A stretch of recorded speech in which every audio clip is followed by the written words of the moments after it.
Fala, meus queridos! Tudo bem com vocês? Como passar essa semana? Uma semana tensa, intensa e de muitos jogos interessantes, né? Tivemos decisões de Copa Libertadores, também Copa Sul-Americana, classificados e eliminados nessa fase de grupos, né? Dessas duas competições importantíssimas para o calendário brasileiro e também internacional aqui, né, das Américas. Tivemos jogos muito interessantes, né, que eu vou trazer aqui para vocês. Vou abordar também com vocês a eliminação do Corinthians e a projeção dos playoffs para as oitavas de final da Copa Sul-Americana. Também quero falar também sobre o próprio Botafogo, né, que demitiu o técnico Luiz Castro, e o que eu projeto para ele, para o time do Fogão aí ao longo da temporada. Então fica aqui até o final, tá? Eu vou trazer todos esses temas aqui para vocês. E já deixa o like, pô, se inscreve aqui no canal, dá essa força, tá bom? A gente tá passando por um momento ali um pouco intenso aqui de conteúdo, né?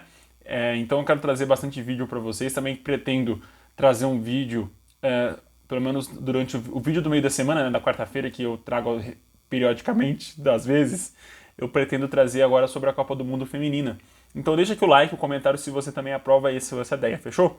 Seguinte, vamos começar pela Copa Libertadores, né, que teve o primeiro jogo na terça-feira, que foi o confronto entre o Atlético Paranaense e a Aliança Lima. O Atlético dominou o jogo do começo ao fim, teve uma partida muito tranquila até, e o placar responde isso, né? O Atlético ganhou de 3-0, gols dos Vítores, né? Vitor Bueno e 2 gols do Vitor Roque. Foi um jogaço mesmo do Furacão, conseguiu jogar bem, conseguiu dominar, e conseguiu converter as oportunidades que criou ao longo da partida. A gente já conhece o Atlético como um time que cria bastante, mas que desperdiça muitas oportunidades também.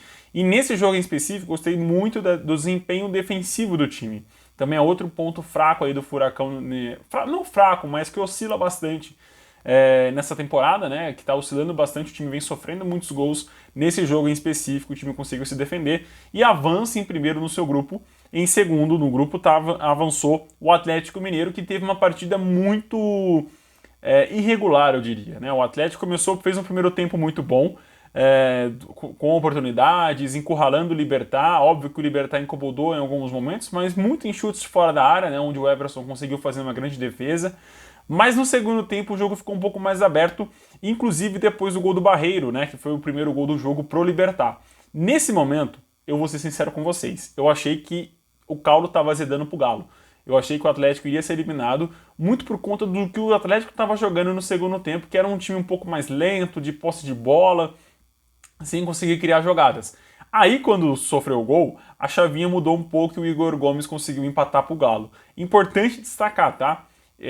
Óbvio que Hulk e Paulinho são imprescindíveis pro time do Atlético Mineiro, mas na Libertadores, o cara mais decisivo que tá fazendo os gols mais importantes pro time é o Igor Gomes, tá? Contratação contestada, vinda do São Paulo, né, sendo quase que chutado do São Paulo pela torcida, e agora no Atlético está mostrando muito resultado, pelo menos na Copa Libertadores. É um jogador jovem, é um jogador que pode acrescentar muito no futuro para o clube, para o Atlético Mineiro, e que possa desenvolver muito também, né? Tomara que o Igor Gomes tenha uma carreira muito alavancada aí por esse começo aí de Libertadores. Não começo, porque ele jogou a pré, também jogou a fase de grupos, mas por essa Libertadores que ele vem fazendo pelo Atlético. Tomara que seja um jogador aí que colha muitos frutos ao longo do ano e na carreira também, que se desenvolva melhor no Atlético Mineiro. Pela Sul-Americana, na terça-feira, o Fortaleza venceu por 2-1 a equipe do Palestino fora de casa, né? E com esse resultado, o Fortaleza garantiu a primeira colocação geral do seu grupo, né? Classificando já diretamente para as oitavas de final, sem precisar dos playoffs. Ganhou de 2-1, Lucas Crispim e Lucero fizeram os gols do Leão do Pici, e o Farias fez o gol do Palestino depois de tomar, né, os 2 gols do Leão do Pici. Cara, foi um excelente jogo do Fortaleza, conseguiu dominar, conseguiu jogar bem, conseguiu não encurralar, porque eu acho que o Palestino ainda encontrou alguns espaços no sistema defensivo do Fortaleza.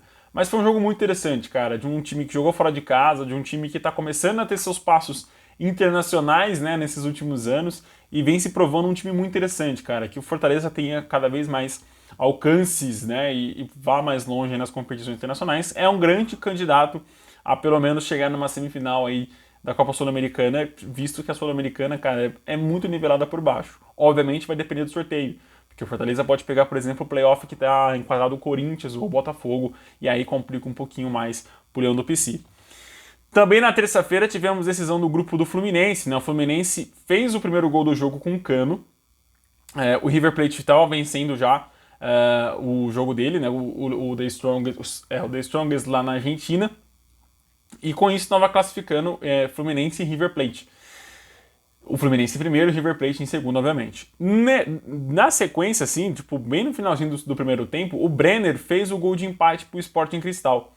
E aí, cara, o Fluminense desandou na partida, não teve emocional para controlar o jogo e viu o Sporting Cristal, no time peruano, crescer demais ao longo do jogo, né? Tendo muitas oportunidades para virar o jogo depois que fez o gol de empate. E se o Sporting Cristal fizesse um golzinho sequer, o Fluminense estava eliminado da Libertadores, iria disputar a Sul-Americana, obviamente, mas estava eliminado das oitavas de final da Libertadores e o Sporting Cristal iria classificar, se eu não me engano, em segundo e o River Plate em primeiro, tá? Não me lembro agora o certo. Mas ia classificar Sporting Cristal e River Plate, mas enfim, o Fluminense conseguiu segurar o empate, isso que eu vou dizer mesmo, segurar o empate, porque não conseguiu ser perigoso no segundo tempo, apesar de ter criado algumas chances, mas não foi aquele time fatal que é o Fluminense que a gente conhece do Diniz. E assim, sendo bem sincero, eu não acredito que perdeu o gás, tá, o Fluminense. Eu acho que é muito mais de oscilação da temporada mesmo. É normal alguns jogadores sentirem um pouco mais de cansaço, o time ficar um pouco mais fadigado, e aí cabe à comissão técnica ter uma análise mais interessante a respeito desses jogadores. Mas, cara, o Fluminense teve um excelente primeiro turno no grupo, né, com 3 vitórias, e um segundo turno muito preocupante. O Fluminense fez 2 jogos fora de casa, né? Contra o The Strongest e contra o River Plate. Os 2 jogos ele perdeu. E contra o Sporting Cristal em casa, que era o adversário mais fraco do grupo, na minha visão, acabou empatando em casa. Então, assim, eu acho que o Fluminense tem que levar essa ressalva para a próxima fase. Que não se desempenha esse futebol nas oitavas de final, que pode ser muito perigoso. Na Copa Sul-Americana, fechando os jogos de terça-feira, o São Paulo jogou e, cara, é curioso, né? O São Paulo tem a mítica, né, da final da Copa Sul-Americana de 2012, na qual o São Paulo venceu apenas com um tempo, né, já que o Tigres não voltou para a segunda etapa. O São Paulo fez os 2 gols dessa partida, todos no segundo tempo. Né? Foi muito interessante isso, né? E engraçado que, tipo assim, a gente tem o jogo da 2012, né, no Morumbi, que foi só o primeiro tempo. E agora a gente tem o jogo do São Paulo no Morumbi, que foram os 2 tempos, mas que os gols saíram só nos 45 minutos finais. Jogo interessante do São Paulo, dominou o jogo do começo ao fim, teve as melhores oportunidades, foi uma vitória muito tranquila, mas eu achava que seria e caberia mais. Eu senti o São Paulo um pouco displicente nas finalizações. Importantíssimo o São Paulo classificar para a próxima fase como o time que não tomou nenhum gol na fase de grupos da Sula, né? É a primeira vez na história que isso acontece. Juan e o Wellington Rato fizeram os gols do Soberano. O Wellington Rato aí fazendo gol logo no finzinho mesmo, nos acréscimos do segundo tempo. Então eu acho que isso que salta mais aos olhos, né? O São Paulo teve muitas oportunidades, teve muitas chances, mas não teve aquele capricho na finalização da jogada. Importante destacar a partir do Rodriguinho, né? Jovem de Cotia, que está ganhando alguns espaços aí com o time titular do São Paulo. Logo ele deve assumir a titularidade do time do São Paulo, porque é um cara diferente do meio de campo que o São Paulo não tem. É um cara que consegue pensar jogadas, aparecer na frente, ter um bom passe, e é muito criativo, né? Então eu acho que isso que o São Paulo está precisando nesse momento, ter aquele cara versátil no meio e cara, assim, seguinte, não é porque ele vai ser titular que ele vai render bem em todos os jogos, ele é jovem, ele é um menino, acabou de subir, então ele vai oscilar bastante. Então o que eu mais peço assim, para a torcida do São Paulo é paciência com ele, tá? Que ele suba, que ele faça alguns jogos ruins, mas que a torcida do São Paulo tenha assim muita paciência com ele. Já teve paciência com muitos jogadores perebas que passaram pela história do São Paulo recente, né? A história recente do São Paulo. Então acho que o Rodriguinho seria só uma benfeitoria que vocês estariam fazendo pro time de vocês. É um excelente jogador, tá? É um excelente jogador, assim como o Igor Gomes está se mostrando um excelente jogador, um jogador importantíssimo para o Atlético na Libertadores. Falando na quarta-feira, né? Tivemos mais 5 jogos na quarta-feira. O Internacional recebeu o Independiente Medellín. E aqui ressaltando, tá? Até quarta-feira, todos os times que jogaram brasileiros, que jogaram na Libertadores ou na Copa Sul-Americana, classificaram, né? E aí a gente começa a quarta-feira e quinta-feira com os times que já foram eliminados ou que perderam, né? Nenhum brasileiro acabou perdendo o jogo. Vou ver aqui e vou falar com vocês, mas eu acho que nenhum time brasileiro perdeu. Mas o Internacional recebeu o Independiente Medellín, né? E o Inter venceu por 3-1, um jogo muito tranquilo, um primeiro tempo, na verdade, muito tranquilo pro Inter. Fez um 3-0 com um gol do Maurício, 2 gols do Luiz Adriano, um golaço de peito. Foi um jogo muito tranquilo pro Inter. Só que no segundo tempo, o Inter sentiu. Não sei se foi o físico, como eu venho falando aqui com vocês há muito tempo, mas sentiu, cara. Não sei se baixou demais as linhas, esperou demais por um contra-ataque que dificilmente veio, né, na segunda etapa, mas deu a bola, deu muito a bola para o Independente trabalhar, para o Independente criar jogadas, para o Independente chegar no ataque. E aí foi onde o Independente fez o primeiro gol com o Pons. Se o Inter leva o empate, e aí era um sim muito grande, o Inter estaria eliminado da Libertadores também. Então assim, o Inter passou um risco muito grande, desnecessário, vencendo o jogo por 3-0, poderia ter dominado mais o adversário, isso não aconteceu. Tá, assim, depois do final do jogo até teve um jogador expulso do Medellín, enfim. Mas fica essa ressalva aqui pro Inter, tá? É um time que não perdeu, né? Classifica invicto para as oitavas de final da Libertadores, mas é um time que oscilou bastante, né? Brincou demais com a derrota em diversos momentos, principalmente contra o Nacional. O Inter mereceu perder no Beira-Rio, mereceu um empate no Uruguai, isso é verdade, mas no Beira-Rio, principalmente, a equipe mereceu perder por ter feito um jogo muito abaixo do esperado. Em Bragança Paulista, o Red Bull venceu por 7-1 a equipe do Taquari, do Paraguai. Cara, foi um jogo, uma avalanche de gols do Massa Bruta, né? Um jogo absurdo do time de Bragança Paulista, que dominou, jogou como quis contra o time paraguaio, né? Foi um jogaço mesmo. Não tem nem muito o que eu falar, cara. O Bragantino jogou demais mesmo.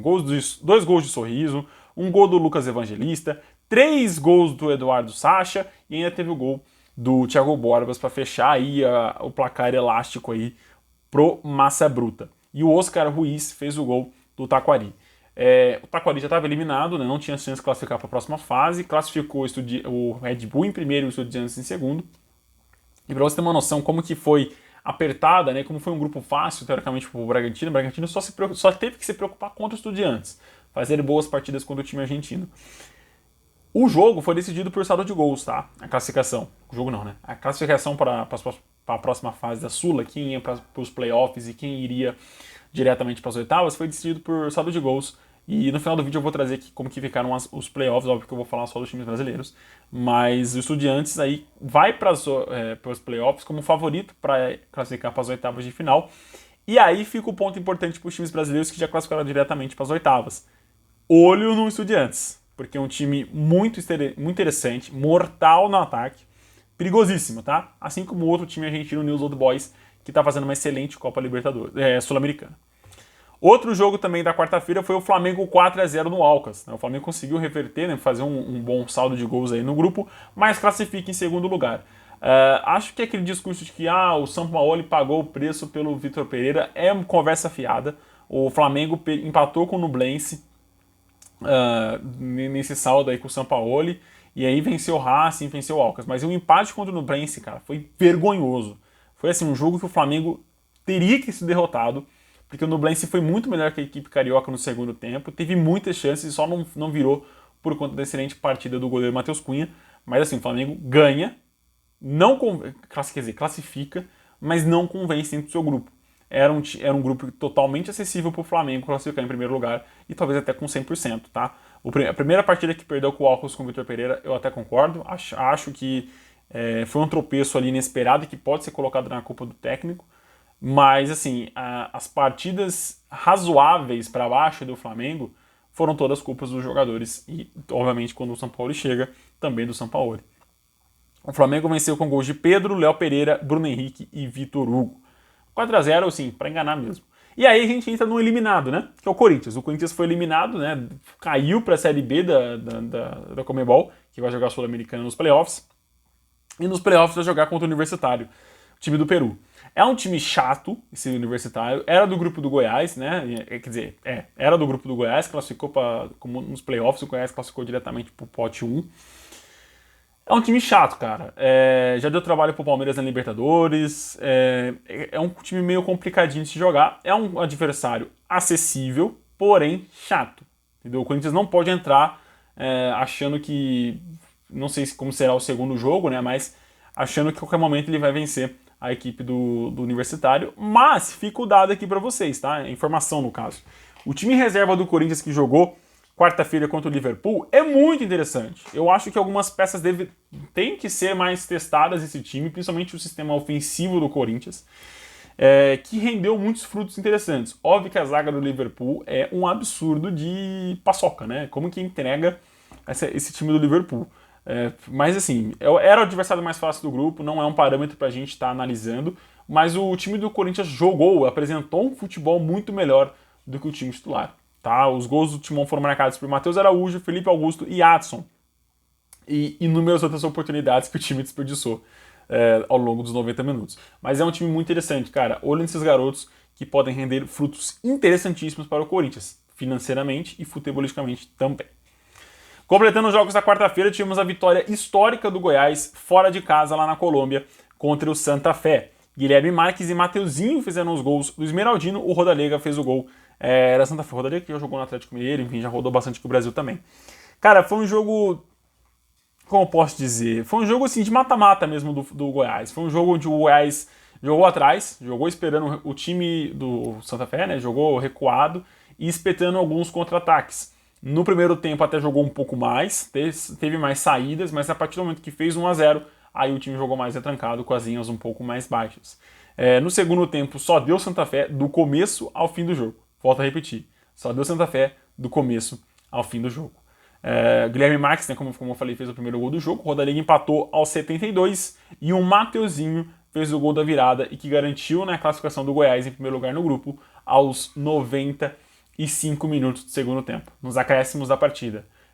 Fez aí o gol de empate, o gol da virada, né, o gol 2-1 para o Goiás, né, jogando na Colômbia. Então, assim, um jogaço do Goiás mesmo, um jogo digno de mata-mata, de time cascudo de Sul-Americana.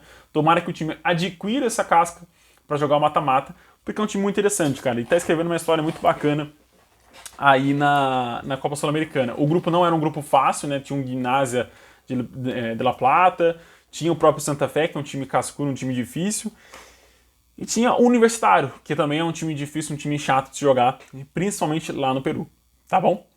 Vamos falar então dos jogos agora de quinta-feira. Quinta-feira a gente teve um 0x0 muito fraco, muito xoxo entre Santos e Blumen, que pra mim é uma vergonha o Santos empatar com o Blumen na Vila Belmiro. Ainda mais desperdiçando um pênalti na reta final, né, no último lance do jogo, como foi com o Lucas Lima. Mas enfim, pênalti tá aí para o atacante desperdiçar, ou para o goleiro pegar, ou para converter. Não quero analisar o jogo do Santos com base apenas no pênalti perdido pelo Lucas Lima. É um time que está começando a criar muito pouco, é um time que está reagindo nas partidas muito pouco, é um time que reage fraco, assim, não é um time que consegue reagir e dominar mais o adversário na Vila Belmiro, como vinha sendo nos últimos anos. Enfim, acho que o empate é justo, porque são as duas equipes que estão eliminadas dentro do grupo. Classificam os Old Boys em primeiro e, se eu não me engano, o Audax italiano em segundo. É isso mesmo. E, cara, jogo muito fraco do Santos. Mais um jogo fraco do Santos na Vila Belmiro, mais um jogo fraco do Santos pela Sul-Americana e na temporada também. Agora, quem não teve um jogo fraco foi o Palmeiras no Allianz Parque, que goleou a equipe do Bolívar por 4-0. Era uma vitória, vou ser sincero com vocês, esperada, porque o Bolívar não consegue fazer bons jogos, a não ser contra os adversários um pouco mais fracos do grupo, né? Mas o Bolívar perdeu 2 jogos fora de casa, né? Contra o Barcelona e contra o Palmeiras, e venceu apenas o Cerro Porteño, que foi o último colocado desse grupo. Mas, cara, foi um jogo muito tranquilo pro Palmeiras. O Palmeiras conseguiu dominar o Bolívar, que é uma excelente equipe. Tá? Aos brasileiros que classificarem primeiro, que vão ter chance de jogar contra o Bolívar, isso inclui até mesmo o próprio Palmeiras, cara, é um adversário muito chato, é um adversário muito incômodo assim, para os times mesmo, que pode complicar a vida de muitas pessoas, muitos times aí nessas oitavas de final, principalmente pelo primeiro jogo sendo na Bolívia. Então acho que não tomar muitos gols na Bolívia, quem for jogar contra o Bolívar, vai ser o mais interessante, porque é um time muito bem treinado. O Palmeiras foi fazer o primeiro gol só aos 24 minutos do primeiro tempo, numa roubada de bola na frente, com o passe do Rafael Veiga, o Rony fez o gol. Mas o Palmeiras, como posso dizer, o Palmeiras demorou para se encontrar e dominar a partida. Não tomou muitos sustos, tá? Não teve muitas oportunidades criadas contra o Palmeiras no primeiro tempo, nem no segundo tempo.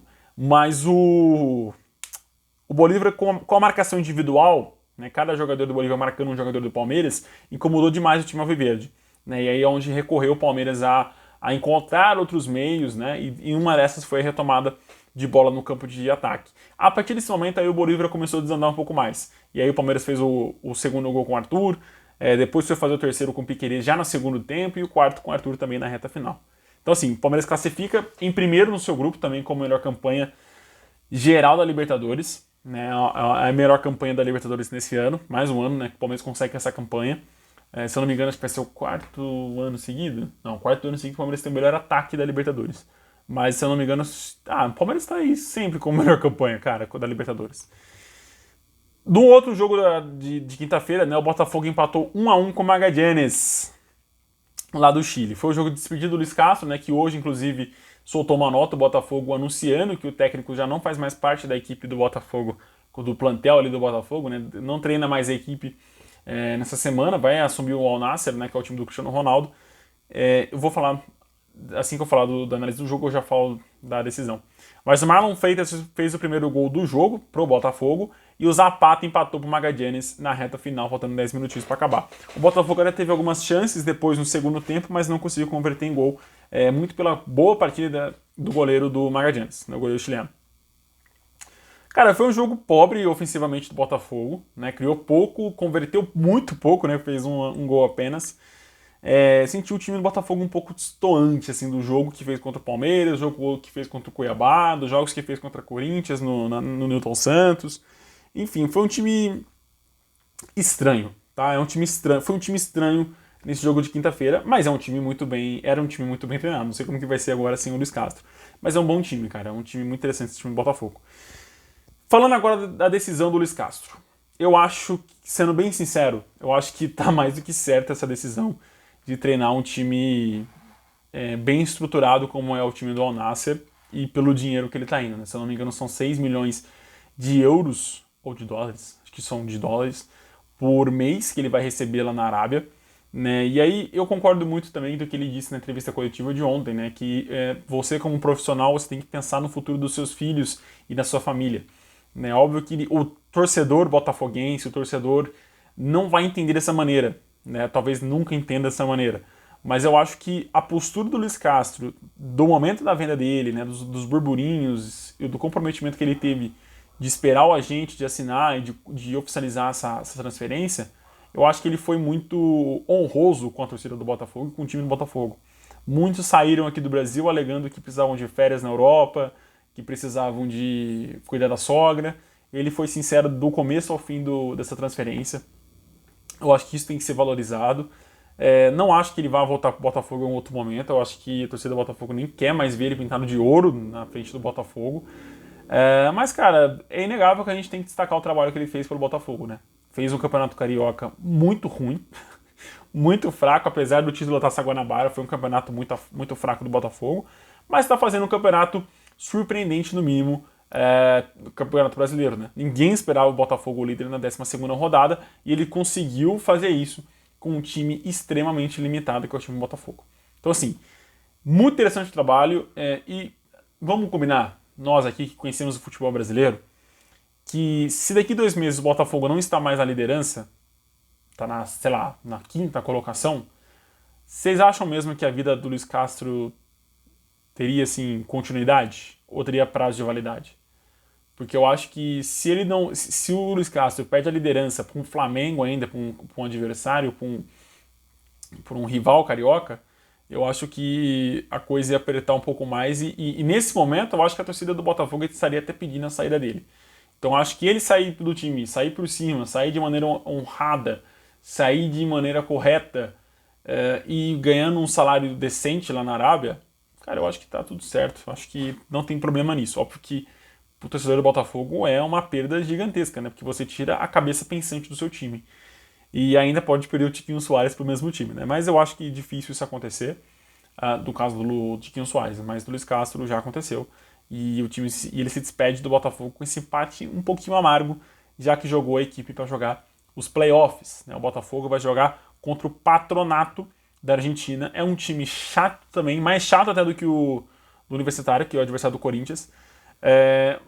Mas é um adversário ainda mais acessível, tá? O Patronato é chato, principalmente no jogo lá na Argentina, mas é um time acessível, tá? Sendo bem sincero com vocês, é um time bem, bem acessível, que se o Botafogo jogar de maneira correta, certinho ali, explorando bastante os contra-ataques, que é a maneira que o Botafogo mais gosta de jogar, pode sair ali com uma boa classificação para as oitavas, e aí vai depender do sorteio de quem que ele pega nas oitavas de final da Copa Sul-Americana. O último jogo também é um jogo histórico, é um jogo marcante. E eu vou falar no meu caso porque eu assisti mais esse jogo do que o jogo do Botafogo, que foi a partida entre o Peñarol e o América Mineiro lá no Uruguai. A gente sabe como o Peñarol é um time cascudo, é um time tradicional da América do Sul, e o América está conquistando seu espaço. E o América precisava virar, né, vencer o jogo para classificar em segundo, classificar para os playoffs, é isso, né? Não, o América não classificou. Ah, classificou. Olha, eu pensei que o América não tinha classificado. Todo o texto que eu estou fazendo aqui era por água abaixo. Mas o América precisava vencer, precisava torcer por um tropeço dos adversários do grupo. Mas o América venceu de virada, mesmo tomando o primeiro gol do Sebastiano Rodrigues, né, gol do Peñarol. O América conseguiu virar e classificar para os playoffs. Cara, que história linda, linda, linda o Mancini está escrevendo à frente do Coelhão, cara. É muito bonito mesmo. O América vem se provando cada vez mais nas Copas, né, a Copa do Brasil, a Copa Sul-Americana, e avança para enfrentar a equipe do Colo-Colo. Aí já tem um pouco também tradição. Mas o América classifica num grupo, cara, dificílimo, com Defensa e Justiça, Peñarol, Milionários e o América, né? E o América consegue vencer nesse grupo com 3 potências, deixando para trás Milionários, deixando para trás Peñarol e classificando juntamente com o time argentino do Defensa e Justiça. Olho no América, cara. Olho no América, porque é um time que está crescendo, que está se desenvolvendo. Antes o objetivo do time era ficar 2 temporadas seguidas na Série A do Campeonato Brasileiro. Ainda está mal na tabela do Brasileirão, é verdade, mas provavelmente vai conseguir recuperar. Que história linda, cara. Só isso que eu tenho para dizer. Grande vitória, gols de Danilo Avelar e Juninho, 2 símbolos dessa reestruturação do América. E sei lá, cara, é isso. Me emociona mesmo, assim, me arrepia essa história bonita que o América está escrevendo na Copa Sul-Americana. É isso, meus queridos. O vídeo foi bem mais longo. Vou falar dos classificados. Os playoffs da Libertadores, com os brasileiros, eu falei, né? Patronato e Botafogo, Colo-Colo e América, Corinthians e Universitário. Não sei, e aqui eu não sei mesmo, se os times que já jogaram a Sul-Americana, né? E eu falo do Botafogo, do América e do Universitário, vão decidir o segundo jogo em casa. Aparentemente, pela arte que a Conmebol soltou, é isso. Tá? Então o Corinthians vai jogar o segundo jogo fora de casa, o América no Independência e o Botafogo no Newton Santos. O que favorece um pouco mais o Botafogo e o América e desfavorece um pouco o Corinthians. Classificando essas equipes, nós vamos ter o sorteio na quarta-feira, dia 5 de julho. Já vai sortear os confrontos dos playoffs que vão enfrentar os times classificados diretamente para as oitavas. Dos brasileiros, no caso, São Paulo, Fortaleza e o Bragantino e o Goiás. Né? Esses quatro brasileiros aqui que avançaram diretamente para as oitavas. Mas ainda tem os adversários muito chatos. E aí tem adversários bem complicados, né? News Old Boys, Defensa e Justiça, LDU, né? Liga de Quito, e o Guarani do Paraguai. Times chatos aí para completar esses 8 classificados, né? Ou seja, temos 8 classificados diretamente para as oitavas, 4, metade, são brasileiros. Na Libertadores, a gente tem o seguinte panorama. Deixa eu ver se tem aqui pote 1. Tem, tá melhor. O pote 1, que são as equipes que vão disputar o segundo jogo em casa, né? Temos o Palmeiras, o Olímpia, o Racing, o Boca Juniors, o Atlético Paranaense, o Independente Del Valle, o Internacional e o Fluminense. No pote 2, aí temos o Bolívar, o Flamengo, o Nacional do Uruguai, Argentino Júnior, Atlético Mineiro, River Plate, Atlético Nacional e o Deportivo Pereira. Fechou, meus queridos? Esse foi o vídeo de hoje. Agradeço demais a presença de vocês até aqui. Lembrando, vamos ter rodado o Campeonato Brasileiro nesse final de semana. Semana que vem, sorteio e disputa da Copa do Brasil, tá? Vamos ter as quartas de final da Copa do Brasil. É isso, meus queridos. Até mais. Tchau, tchau.